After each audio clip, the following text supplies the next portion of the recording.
Hola amigos, ¿qué tal? Buena tarde. Otra vez saludándolos en una plática más de Derecho para Todos. Y bueno, como lo habíamos acordado, como lo habíamos prometido en la ocasión anterior, nuevamente está con nosotros el licenciado Romeo Arturo Evia Loya. Otra vez te doy la bienvenida. Gracias. Gracias, estimado amigo, por acompañarnos. Aquí tenemos tus libros que los queremos presumir porque es materia precisamente del tema que estamos abordando. Como ustedes lo saben, en la última sesión, que fue la primera del año, platicamos sobre el juicio de amparo.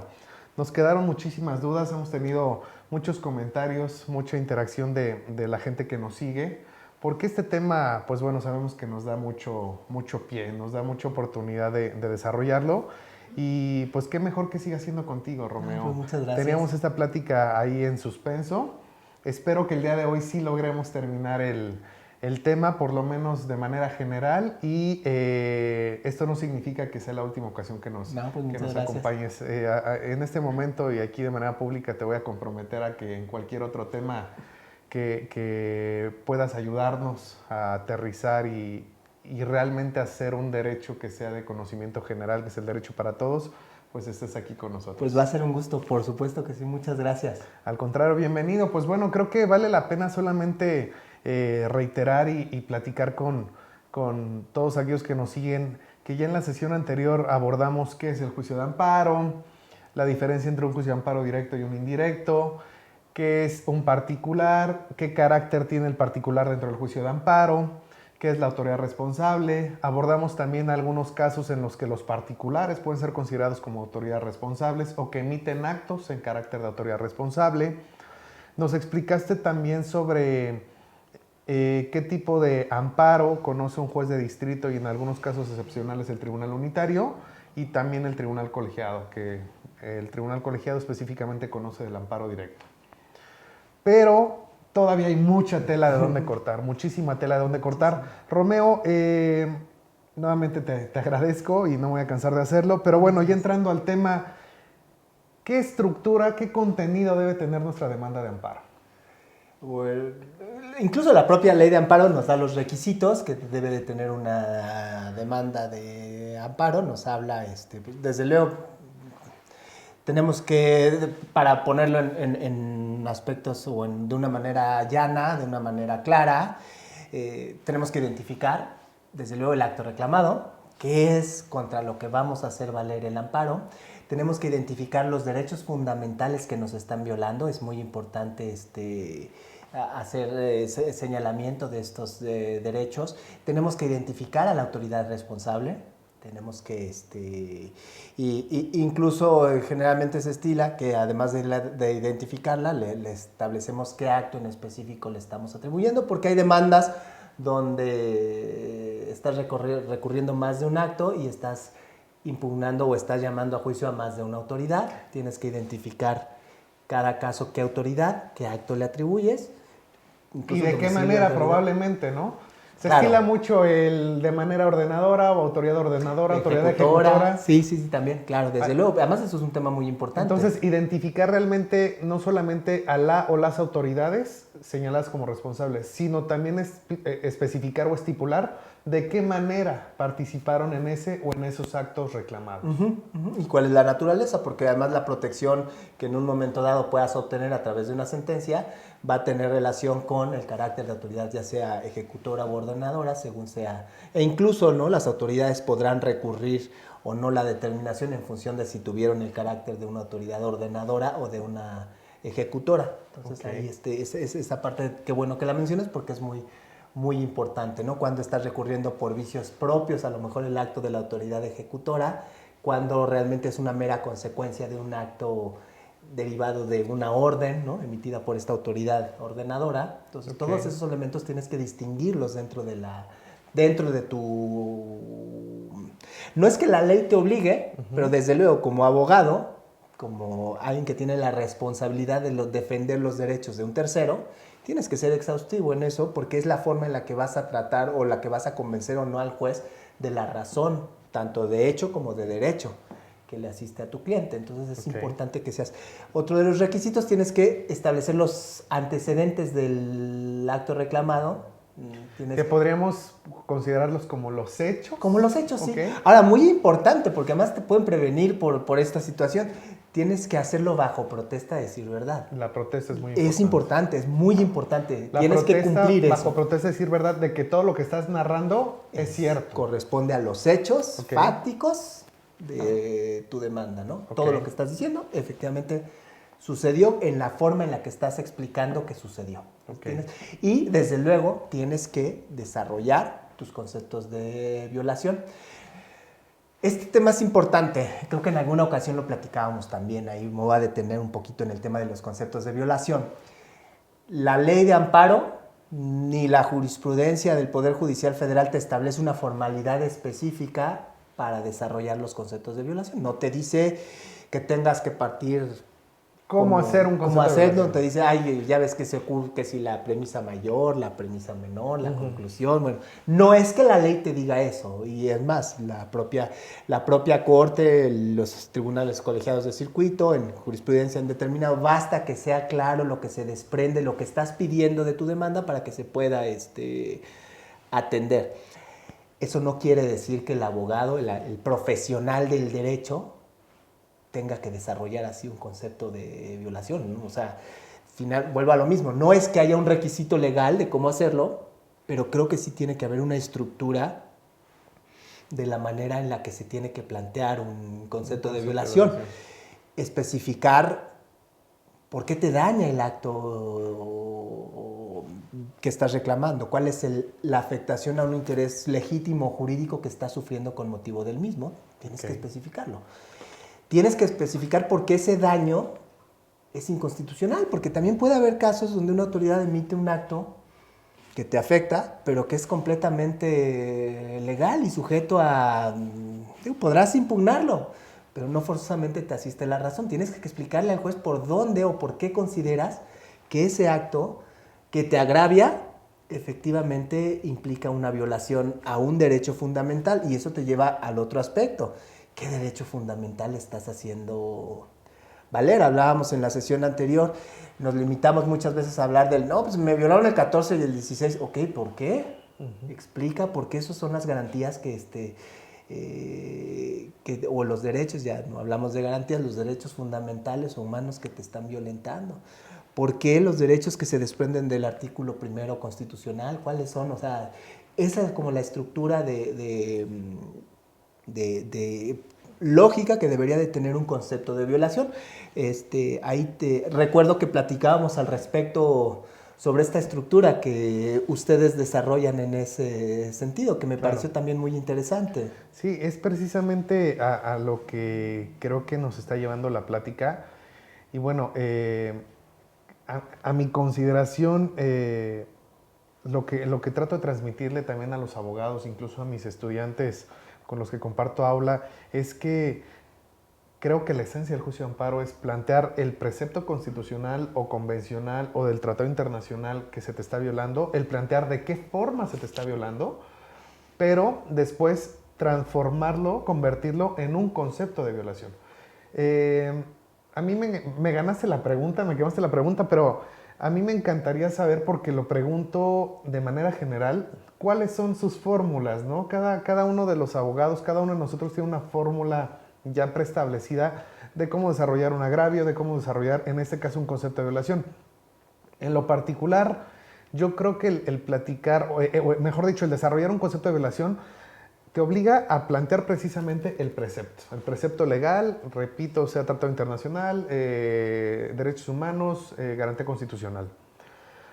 Te obliga a analizar ese precepto, pero como punto medular del concepto de violación creo que es el justificar de qué forma el acto que tú estás reclamando está transgrediendo ese precepto al que hiciste mención. Si tú, independientemente de que planteaste el artículo o el precepto legal, no justificas cuál es la forma en la que se te está violentando ese derecho, pues tu concepto de violación no tiene esencia, claro, está completamente vago. Entonces, yo en el particular, por supuesto que sí tengo una estructura propia. No digo que sea la mejor, pero es la estructura que por lo menos conforme la práctica nos lo ha permitido, hemos elaborado y que nos ha dado resultados. Sin embargo, esta estructura, como tú bien lo mencionas, no está sujeta a una disposición legal. La ley de amparo, en los requisitos del escrito de demanda, sí te menciona que debes desarrollar tus conceptos de relación, más no te dice cómo. Exactamente, ese es el tema, más no te dice cómo. Entonces, esto no lo veamos como una limitante, sino como una oportunidad de que tú puedes profundizar y desarrollar esta figura de una manera clara, pero también concisa. Yo soy de los abogados que cada vez trato de hacer escritos más breves, pero mucho más claros. Es lo complicado de esto.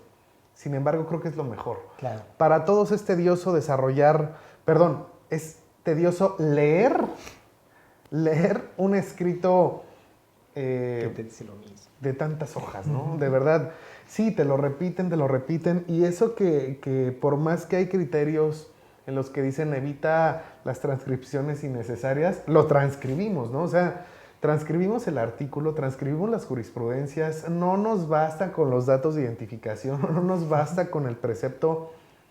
Creo que muchas veces hasta ofendemos a las autoridades al transcribir artículos, porque es como hacerles ver que ellos no tienen el mismo alcance a la ley, ¿no? Yo por lo menos evito ese tipo de cosas. Ya se me hace tedioso y ofensivo hacia las autoridades que conocen del amparo e incluso a las responsables. Pero bueno, efectivamente esto te lo da tanto la práctica como el error, ¿no? Y yo me voy a permitir hacer un complemento. Te lo da la práctica, te lo da el error, desde luego, y pues te lo da, en tu caso, y me consta, el compromiso ético que tienes con tus clientes. Hablábamos de eso, que también es importante. Como profesionales no basta conocer el derecho, hay que comprometerse con el cliente, hay que comprometerse, saber la importancia que tiene para él el derecho que te está pidiendo que defiendas, y en esa medida comprometerte, ¿no? Entonces, yo además de la experiencia y del error del que hablabas, desde luego que apuntaría a eso, porque es uno de los aspectos que deberían de ser fundamentales de nuestra profesión, y bueno, pues... Claro, completamente de acuerdo contigo. Romeo, para que no se nos pasen algunas figuras, ¿te parece bien si te planteo la figura y tú nos explicas brevemente a qué se refiere esta figura y podemos avanzar con los demás temas? Ya platicamos que dentro de la demanda de amparo debes de señalar a las autoridades responsables, los preceptos fundamentales que se están violando, los conceptos de violación. Te va la primera figura, ¿qué es el quejoso? El quejoso, bueno, pues es el particular que está solicitando la protección del juicio de amparo. El quejoso se refiere a queja, ¿no? Es el que promueve la queja. La demanda de amparo es la queja, por hablar de esta manera. Se está quejando de lo que está haciendo una autoridad y por qué lo agravia. Es el que promueve la demanda. Es el que promueve la demanda, el que resiente una afectación en su esfera jurídica. El que plantea la violación del derecho. A un derecho fundamental. Ok, sí. Ok. Tercero interesado. Tercero es interesado, es al que el que le interesa, por decirlo, valga la redundancia, la subsistencia de ese acto que el quejoso está reclamando.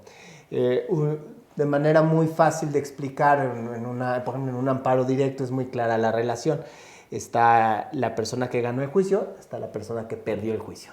Okay. La persona que perdió el juicio, pues va a impugnar en este caso un amparo directo, la sentencia definitiva que se hubiera dictado, pero a la persona que ganó el juicio le interesa que esa sentencia subsista. Claro. Él va a concurrir a ese amparo en carácter de tercero interesado. Él no es demandado en el amparo porque no es la autoridad que emitió la sentencia, pero sí tiene interés en que ese acto subsista. Entonces, este tercero interesado, entiendo yo que en la mayoría de los casos, si no es que en todos, es en el amparo directo. En muchos casos, no forzosamente. Te pongo un ejemplo en materia administrativa, ¿no? Una concesión, por ejemplo, voy a hablar de algo que conozco, pero no voy a hablar de un caso concreto, ¿no? Una concesión minera, ¿no? Puede ser que la autoridad, en este caso nosotros, ¿no? Emitimos una concesión y esa concesión puede afectar, por ejemplo, nunca lo hacemos, ¿no? Esa concesión pudiera afectar un o sentir una población, por ejemplo, una comunidad indígena o comunidad agraria, sentir que esa concesión le afecta porque se da dentro de su territorio. Él se va a ir contra esa concesión y va a decir, esta concesión que dio la autoridad me afecta porque está en mi territorio. Pero hay un concesionario, hay alguien que se benefició de esa concesión.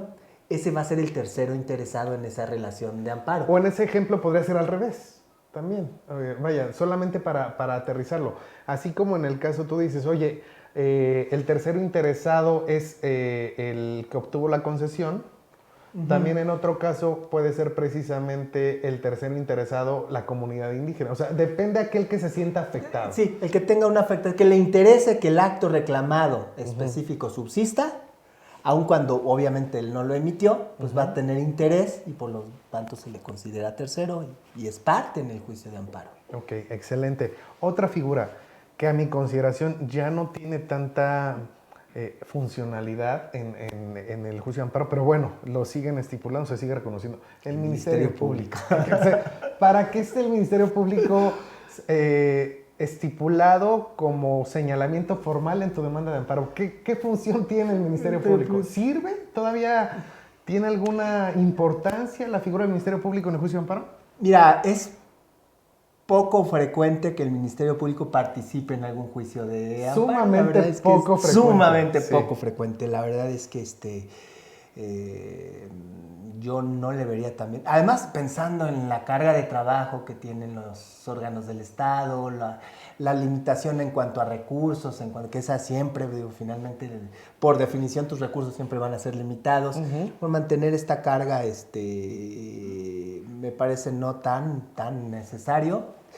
Se piensa en que el Ministerio Público es el que tendría que defender los intereses del Estado, por eso se le da parte, por eso se le permite participar, para analizar en qué casos puede ser relevante que el Ministerio Público, que el Estado intervenga y manifieste en relación. Pero decíamos, pues es realmente... Yo he visto muy pocos asuntos donde realmente el Ministerio Público participe, ¿no? Estoy de acuerdo que siempre se le da vista al Ministerio Público, pero no siempre desahogan ni la vista. No, o sea, la mayoría de las comparecen veces. A La juicio. mayoría de las veces no comparece a juicio el Ministerio Público. Ahora, se supone que también el acto reclamado va a ser emitido por una autoridad. En teoría, bueno, pues esta tendría que defender el interés del Estado que subyace a la emisión de ese acto, ¿no? Entonces, pero bueno, se le da como esta intervención al Ministerio Público porque se tiene esta idea de que como representante de la sociedad, representante del Estado, tendrá que velar por los intereses. Creo que vale la pena ahí solamente aterrizar con todos aquellos que nos ven que muchas veces se piensa que la figura del Ministerio Público solamente está involucrada o tiene facultades en materia penal, cosa que es completamente incorrecta. Realmente la figura del Ministerio Público salvaguarda los intereses de la sociedad, del Estado, de los menores, de los incapaces, de los ausentes y tiene la función de llevar a cabo la investigación de delitos. Vaya, es una figura amplia, de espectro amplio, pero por lo menos retomando ya el tema del juicio de amparo, en la actualidad, y no creo que sea de este año, bueno, de estos últimos años, sino que no siempre participa en el juicio de amparo. De hecho, la regla es que no, ¿no? O sea, pero hay que señalarlo. Pero sí, claro. Hay que señalarlo porque lo estipula la ley de amparo. Sí, es parte. Excelente. Romeo, otras figuras dentro del juicio de amparo que son sumamente importantes. La suspensión del acto reclamado. ¿Qué pasa con la suspensión del acto reclamado? Cuyo ejemplo está esta explicación. La oportunidad que es mucho más claro y más respecto. sencillo platicar o presentar, presumir nuevamente tu libro. Platícanos también sobre eso. Gracias. Y dinos qué es la suspensión del acto reclamado y en qué tipo de amparo lo podemos hacer valer. ¿Directo, indirecto o ambos? En los dos podemos solicitar la suspensión del acto reclamado. La forma en la que se va a dar esta medida es diferente en uno o en otro amparo. Incluso la autoridad que va a otorgar o no la suspensión es diferente. Okay. En amparo indirecto, bueno, la suspensión la va a conceder por regla general el juez de distrito. Y además es importante también hablar, yo siento que la regla es que se conceda la suspensión, sujeta a las formalidades o el cumplimiento de las formalidades que establece el artículo 128 de la Ley de Amparo, que son muy sencillas, no es básicamente que se pida y que la suspensión no afecte intereses de la sociedad, que no se contravengan disposiciones de orden público, ni el interés de la sociedad. Desde luego, tanto la Constitución como la jurisprudencia nos da otros requisitos, entre ellos que el acto tenga ejecución material, claro, que por su propia naturaleza sea susceptible de suspenderse. Evidentemente que no se haya consumado ese acto. Que no se haya consumado, que la suspensión no implique, y esa es otra regla general, no implique darle efectos restitutivos o constitutivos que son propios por regla general de la sentencia de fondo, claro, que se dicte.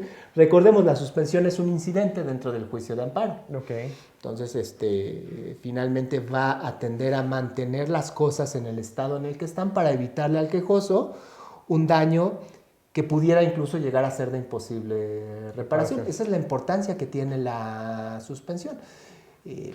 Ok, a ver, en ese tema a mí me gustaría plantear algunas cuestiones. Primero, hay que pedirla, hay que solicitar la suspensión. Es uno de los requisitos. Me ha tocado ver amparos en los que no solicitan la suspensión. Desafortunadamente no la solicitan. A lo que quiero llegar es, la autoridad de amparo está obligada en conceder de oficio la suspensión, aún sin que se solicite. En algunos casos sí.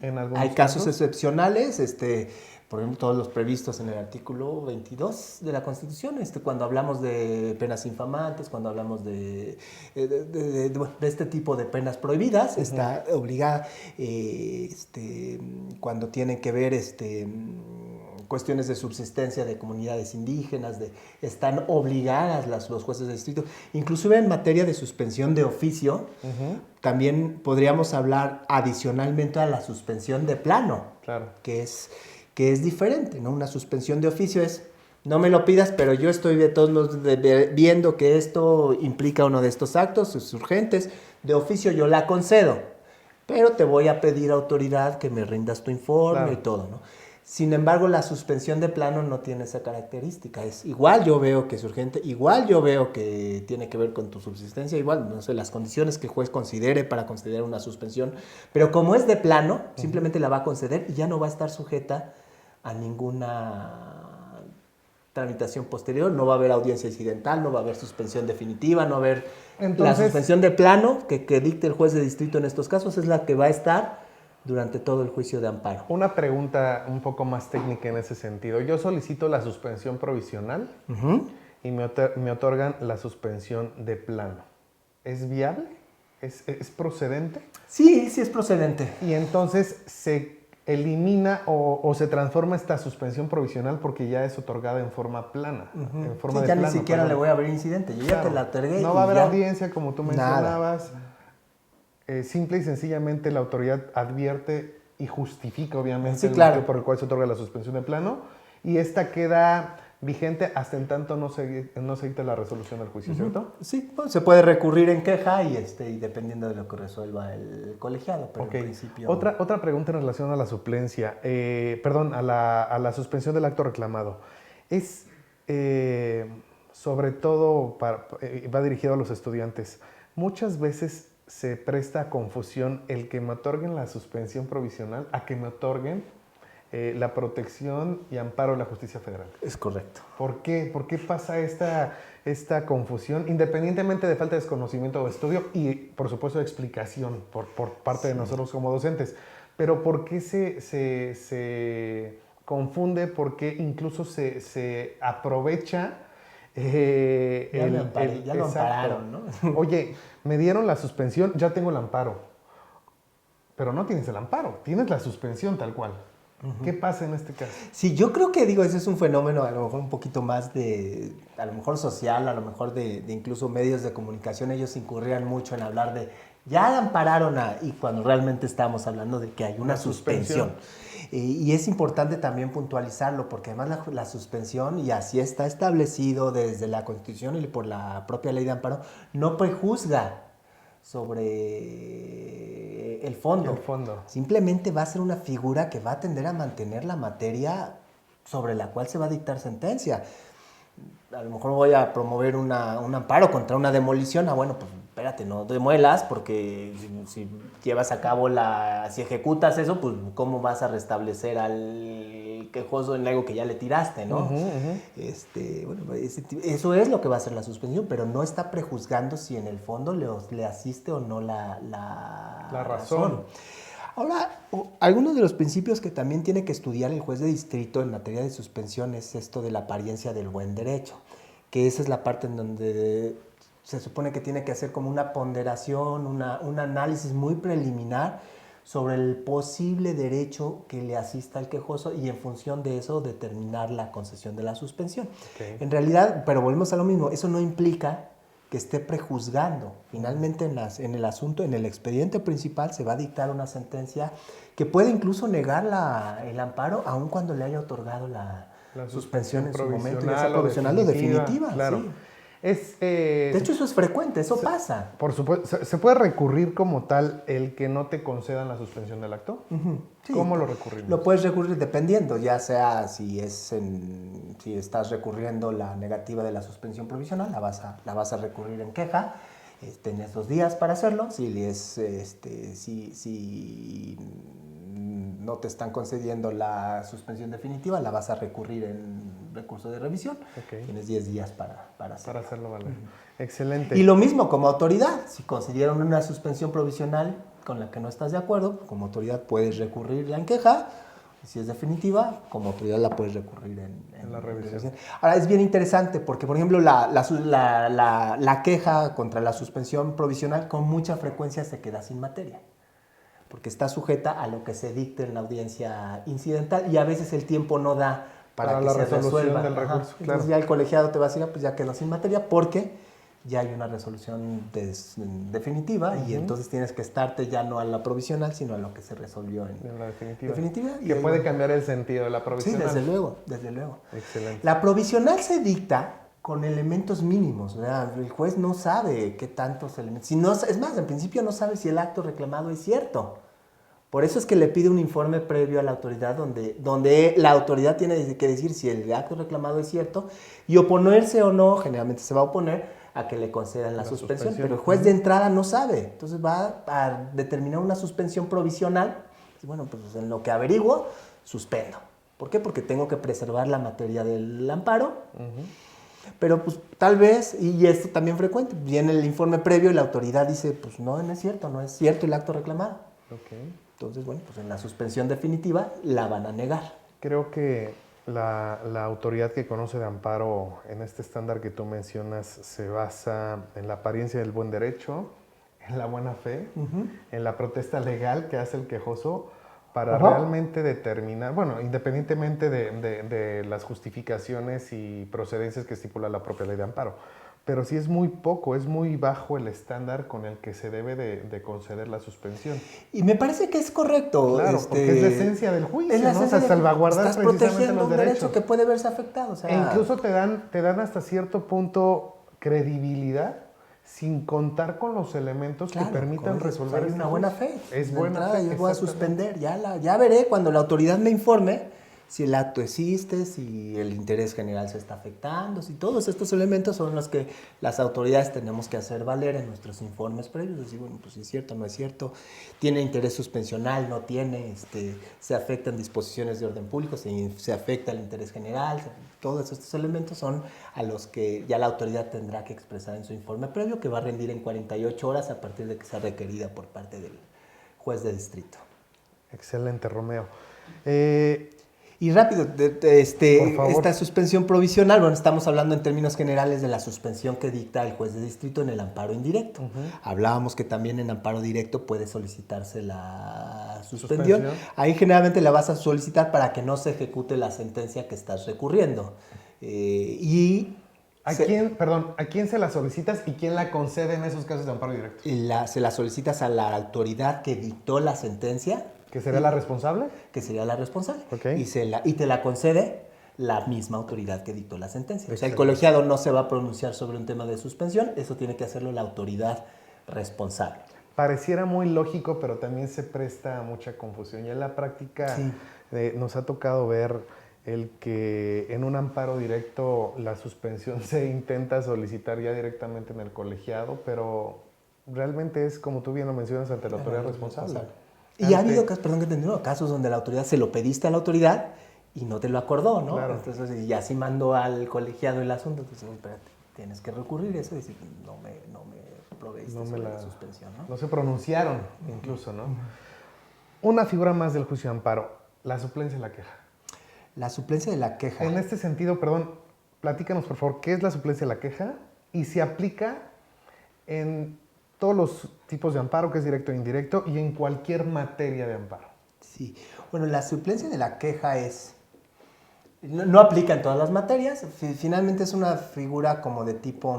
paternalista, de protección. De protección, diría yo. Que no podemos usar los abogados de la suplencia de la queja, o sea, no podemos justificar nuestra falta de trabajo a través de la suplencia. Todo lo que no dije, súplelo, ¿no? Exacto. No lo podemos hacer así. Desde luego. Hablamos de la responsabilidad y el compromiso ético con el cliente, ¿no?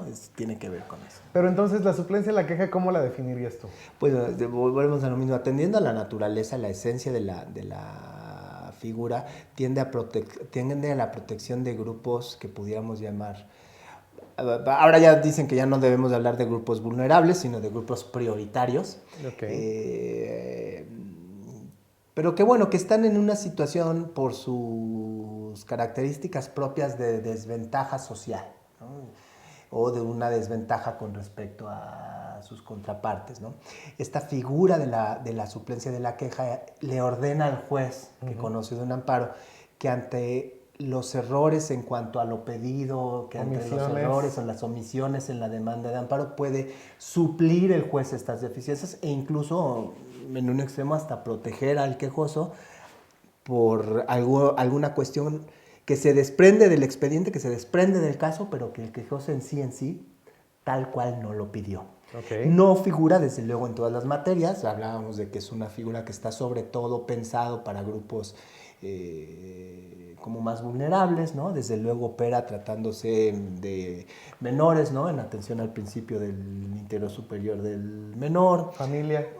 En estos casos, por ejemplo, cuando estamos hablando materia de del trabajo. tipo de materia del trabajo en favor de los agrario. Trabajadores, desde luego en agrario. Pero si ya nos vamos al derecho fiscal, por ejemplo, al derecho administrativo, ¿hay ya es de la estricto queja? derecho. Okay. Ya es entonces finalmente, no ya podemos no es en todas las materias. Excelente. No es eso es importante, tener en consideración que si bien existe la figura de la suplencia de la queja, no se puede hacer valer en cualquier materia. En todos los casos y para todos, no, desde luego, ahí también hay, decías hace rato, no es que haga mi demanda y ahí te la aviento y lo que no te pongo me lo suples. Claro. No, sí, por supuesto que es el compromiso y responsabilidad de uno como profesionista. Romeo, otra vez nos está ganando el tiempo. Realmente este tema, insisto, es algo que nos da mucha tela de dónde cortar, pero me gustaría saber tu opinión sobre el abuso que se ha dado a la figura del juicio de amparo para intentar resolver todo tipo de controversia. ¿Por qué hemos abusado? ¿Por qué se ha dañado incluso tanto la figura y la institución del amparo como la herramienta más común para muchos abogados? Yo creo que hay muchos factores. Desde luego, como dices, a lo mejor sí hay un tema ahí de ética profesional, ¿no? Del abogado que con tal de ganar el cliente, de tener, pues, se va al amparo cuando... incluso ha habido casos, ¿no? Gente pues, con tal de cobrar el caso, pues le promuevo, aunque a lo mejor sé que me lo van a desechar, a lo mejor sé que no... Que nada más llego a la suspensión, ¿no? La suspensión. Bueno, por ejemplo, muchos lo hacen pensando en eso. Bueno, pues de aquí a que me dan la suspensión ya le gané unos meses al cliente. Claro. Y pues para los clientes a veces eso es muy importante. Yo creo que se da eso. Yo creo que también hay otro factor. Creo que todavía se tiene que trabajar de manera muy intensa en la confianza en las autoridades, tanto locales como... Porque todo finalmente acaba en el Poder Judicial Federal y yo creo que ese es un tema importante. Mira, me voy a remontar un poquito a temas históricos. Vallarta en su momento se quejaba como de fíjate, estás hablando del siglo XIX, se quejaba del origen de esta figura, claro. Y decía, bueno, pues es que no, hay que fortalecer a la justicia local, pensando en el amparo que ahora conocemos como directo, porque no es posible que que todas las sentencias finalmente acaban siendo revisadas por un tribunal federal. Claro. Entonces, ¿y dónde queda la certeza jurídica que debería de desprenderse de una sentencia dictada por Los órganos los locales. órganos locales? Como en otros O los países, órganos que no competentes. forzosamente acaban siendo, o sea, en Estados Unidos, por ejemplo, no forzosamente todas las sentencias dictadas por los tribunales de los estados acaban siendo revisadas por las cortes federales. No, realmente son muy pocas. El estándar de impugnación, de acudir a un recurso, en el caso de Estados Unidos, realmente es muy bajo. Creo que por varias cosas. Primero, porque sí se tiene la confianza y la credibilidad en las autoridades locales, pero también porque el irte a una segunda instancia, independientemente de que corres el riesgo, como pasa igual en nuestro país, de que no te beneficie, sino que te puede incluso perjudicar más esa resolución que tú mismo estás impugnando, pues también te sale caro, ¿no? O sea, ya hay Sí, claro. una cuestión económica, También, cosa claro, que aquí no que hay. aquí no es. Pero en el caso que tú mencionas, vaya, lo que sí considero que vale la pena mencionar es, y no me quiero desviar mucho del tema, pero creo que esto se ve en la materia laboral, ¿no?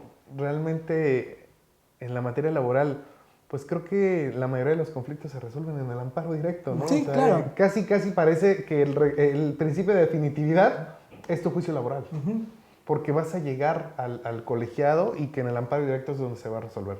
Creo que es lamentable. Bueno, ahora espero que con esta reforma en la materia del trabajo todas estas cuestiones se perfeccionen, haya más credibilidad, más compromiso y más formalidad de las propias autoridades del trabajo. Pero bueno, simplemente era un comentario. Romeo, otra cosa. Tenemos aquí una constitución comentada.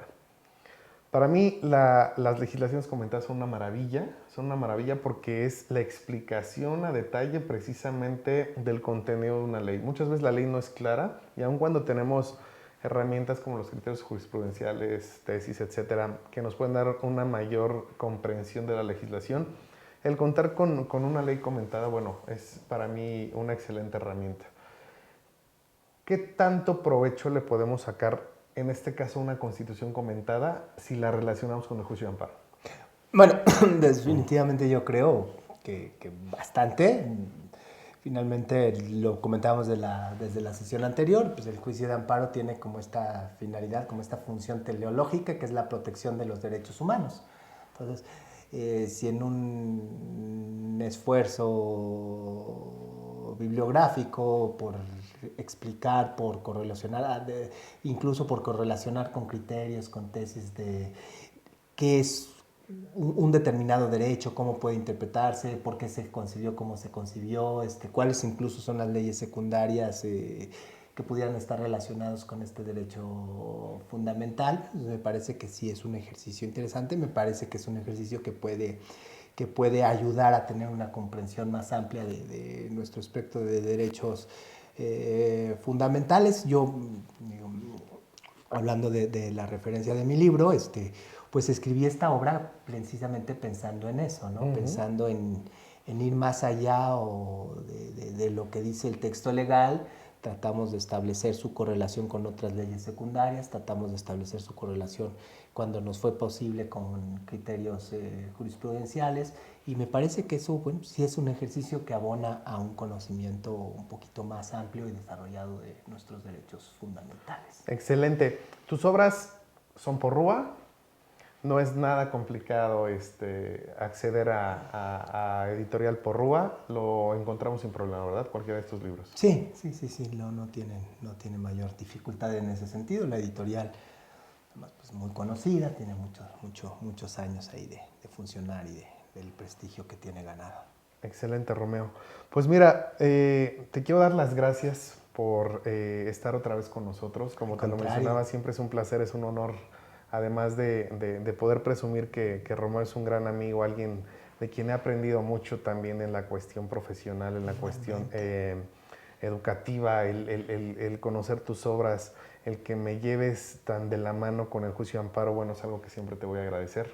Al contrario. La amistad está por encima de todo, pero bueno, el que nos puedas compartir tus conocimientos, bajarlos, aterrizarlos de una manera completamente comprensible, es algo que para mí resulta sumamente significativo. Gracias por tu tiempo. Sabes que esta contrario. es tu casa. El programa de Derecho para Todos siempre te va a recibir con las puertas Gracias. abiertas. Espero que este gran inicio de año que estamos teniendo con tus pláticas y con tu presencia lo podamos retomar en 2, 3, 5, 10 ocasiones más durante este año. Será un gusto. Porque siempre serás bienvenido. Muchas gracias. Muchas gracias. Pues agradecerte también el espacio que me proporcionas, la oportunidad y pues tu compromiso, vuelvo a lo mismo, tu compromiso con la difusión de la cultura jurídica. Pues agradecértelo. Siempre es reconfortante y refrescante encontrar este compromiso en nuestra profesión. Muchísimas gracias. Sabes que es recíproco, Romeo. ¿Cómo te podemos contactar? ¿Cómo se pueden poner en contacto tus seguidores? Lo hemos platicado que eres un servidor público completamente comprometido, pero algún canal de comunicación que tengas para la gente que te sigue o que quiere compartirte alguna duda, algún comentario. Pues mira, tenemos ahí un canal de YouTube, ahí Romeo Arturo Vilaloya, mi nombre. Ahí tengo ahí la posibilidad, mis redes pues con ese mismo nombre, tanto Face como Instagram, ahí estamos. Completamente reconocido. También te sigo y lo sabes. Sí. Muchas gracias. Amigos, gracias por seguirnos en esta segunda parte de la plática de Amparo en Derecho para Todos. Con esta plática, pues bueno, ya terminamos el primer mes del 2021. Espero que sigamos en contacto. No nos dio tiempo de resolver y de responder todas las preguntas que están llegando, pero bueno, el compromiso como siempre es hacerlo en el tiempo que tengamos. Seguimos conectados tanto Romeo como su servidor y bueno, espero que nos veamos en la siguiente plática. Que tengan muy buena noche. Muchas gracias.